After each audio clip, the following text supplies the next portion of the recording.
Si estás aprendiendo español, este video te va a ser de mucha utilidad. Y es que en este video voy a contar la historia de cómo llegué aquí a España. Yo nací en Cali, Colombia, pero hace más de 15 años que vivo en Madrid. Así que esta historia va a ser perfecta para que entrenes sobre todo el tiempo pasado en español. Voy a intentar hacer la menos cantidad de cortes en el video porque quiero que escuches un podcast o una historia verdadera, ¿no? Así que voy a intentar hacer lo menos cortes posibles para que así pues veas cómo me expreso, probablemente utilice muletillas como y así pues veas español real, que es al final de cuentas el mejor material para aprender un nuevo idioma. El español real, no el español que nos enseñan en los libros de texto o el español que ves en las películas, porque a diferencia de una película, yo te voy a contar mi historia sin tener ningún guión preparado, ¿vale? Por lo tanto, voy a tener que pararme a pensar las palabras, pararme a pensar mis ideas para expresarlas y así, pues, estás viendo español auténtico. Así que, sabiendo esto, te invito a que te suscribas al canal si te gusta este tipo de contenido. Bueno, todo empezó cuando yo tenía aproximadamente unos 14 o 15 años. Por aquel entonces, mi madre trabajaba como secretaria en una empresa o en un taller de venta de repuestos de automóviles. Secretaria, aquí en España dirían como administrativa. Pues ella se encargaba, pues, oye, de llevar la contabilidad, de organizar todo. Ahí era una pequeña empresa. Y ella pues apenas ganaba el salario mínimo, el sueldo mínimo, y con lo cual pues nos daba pues para vivir. Yo siempre he vivido con mi madre, nunca he tenido una relación con mi padre y pues ella al final de cuentas fue o ha sido papá y mamá.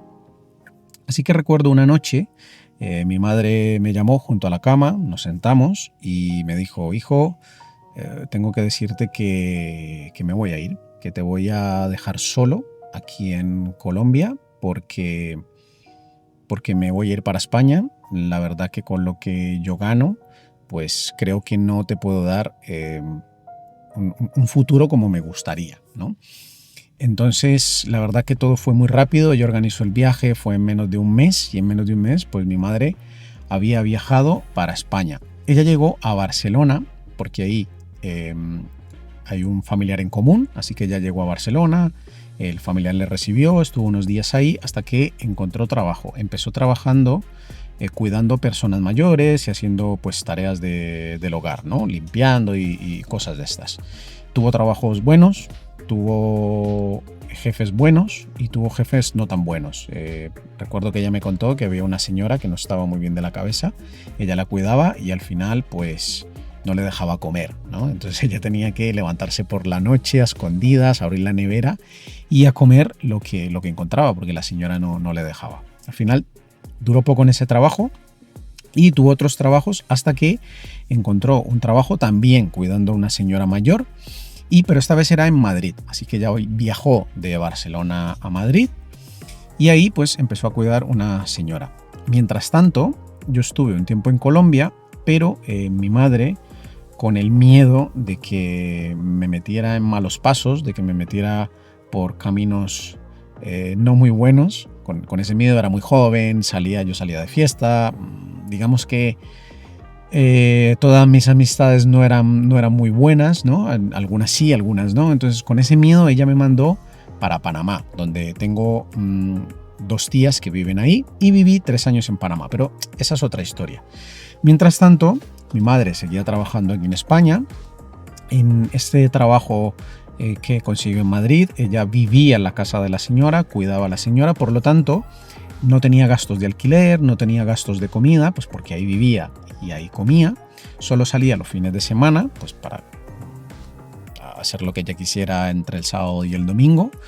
Y pues lo que consiguió pues era obviamente enviarme dinero a mí para pagar mis estudios y para vivir ahí. Y pues pudo ahorrar, ¿no? Pudo ahorrar algo de dinero y pues intentaba viajar cada cierto tiempo cuando podía. El caso es que pasaron 5 años así porque desafortunadamente habían ciertas leyes donde yo no podía venir aunque quisiera, ¿no? Tenía que haber un papeleo y tenía que haber ciertas cosas legales. Y entonces al final ella pues lloraba mucho, mantenía muy deprimida, porque a pesar de que sí, que estaba en España y estaba generando más ingresos que en Colombia, al final pues no me tenía a su lado, ¿no? No tenía a su hijo a su lado. Entonces los hijos de la señora que ella cuidaba, pues la veían constantemente llorando, hasta que un día hablaron con ella, le dijeron, oye, ¿qué pasa? ¿No? ¿Pasa algo con mi madre? ¿Estás aburrida aquí? ¿No quieres seguir en este trabajo? Entonces al final mi madre les contó que no era problema del trabajo, sino que ella pues se sentía muy triste porque no podía tenerme a su lado, ¿no? Habían pasado más o menos 5 años y yo continuaba desde la distancia. Nos comunicábamos constantemente por teléfono, pero por aquel entonces pues no hay la comunicación que hay ahora, ¿no? Apenas estaba empezando a existir el WhatsApp, ni siquiera habían las videollamadas, ni siquiera los teléfonos móviles tenían tanta tecnología como lo tienen ahora. Entonces los hijos de la señora, al ver pues la situación de mi madre, le dijeron, mira, no te preocupes, nosotros vamos a hacer lo posible para ver si tu hijo puede venir a España. Ellos tenían una empresa y así que lograron hacerme un contrato de trabajo para que yo pudiera venir a España pues de manera legal.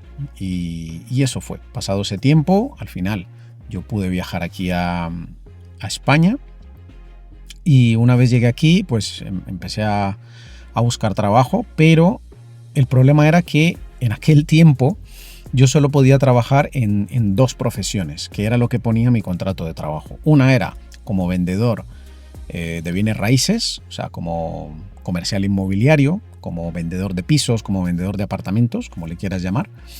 Y la otra opción, la segunda opción, era que podía trabajar como lustrabotas, o sea, como limpiador de zapatos, ¿no? Una profesión que no existía ni que nadie desempeña esa labor, ¿no? Entonces al final, pues oye, al final tuve que trabajar en otras cosas, tuve que trabajar sobre todo en hostelería, trabajé como camarero, trabajé como camarero en restaurantes, en pizzerías y estuve en ese tipo de trabajos entre un año y medio. Hasta que pude renovar lo que fue el permiso de trabajo y ya podía trabajar en otras cosas. Ya luego pues trabajé en diferentes sectores, que eso daría para otro video. Si te está gustando este tipo de historias, dímelo y ya crearé pues un video de, no sé, cómo fue mi vida en Panamá o cómo es trabajar aquí en Madrid, qué trabajos he tenido, cuáles son los pros y los contras. Eso ya sería para otro video. Así que en resumen, pues así fue como llegué aquí. Yo no me puedo quejar. Madrid es una ciudad increíble, España es un país increíble, la gente es maravillosa. Es cierto que hay diferencias culturales, pero como lo hay en todos los países, ¿no? O sea, si comparas España con Colombia, obviamente la cultura es muy diferente, pero desde mi punto de vista y desde mi experiencia, España en general pues es un país precioso para vivir, la gente, la comida, la seguridad, la cultura.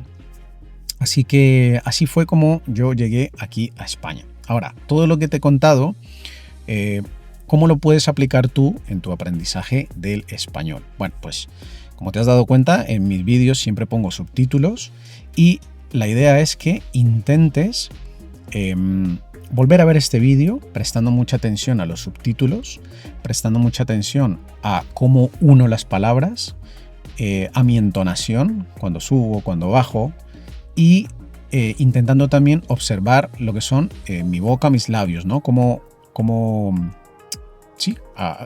se ve mi boca a la hora de pronunciar las palabras, ¿vale? Y esto es muy importante porque no es solo entrenar tu oído, sino que también es entrenar tu ojo en cómo se pronuncian las palabras, ¿no? Y eso es, si te pones a pensar, cómo aprenden los niños. Los niños no solo aprenden escuchando, aprenden viendo, tocando, interactuando. Lamentablemente, pues esto es un vídeo y no puedo interactuar contigo, no me puedo meter y darte la mano, darte un abrazo, pero si tienes en cuenta esto, ¿no? Escuchar, leer los subtítulos, intentar copiar mi entonación, intentar copiar cómo uno las palabras, pues te va a ayudar muchísimo, créeme, muchísimo en el aprendizaje del español, ¿ok? Así que, nada, si te ha gustado este vídeo, suscríbete al canal, subiré más contenido como este y muchos tipos de contenido más, y analizando conversaciones reales, analizando a lo mejor trozos de películas, entrevistas, todo lo que te sirva para mejorar tu español, pero sobre todo español real, no el español que te enseñan en los libros de texto o el español que te ponen en cursos online, que es totalmente ficticio. No, así que espero que te haya gustado este vídeo, suscríbete al canal y si tienes cualquier duda sobre esta historia o sobre cualquier pregunta que te surja sobre el español, pues déjamelo en los comentarios, que estaré encantado de ayudarte. Venga, hasta la próxima.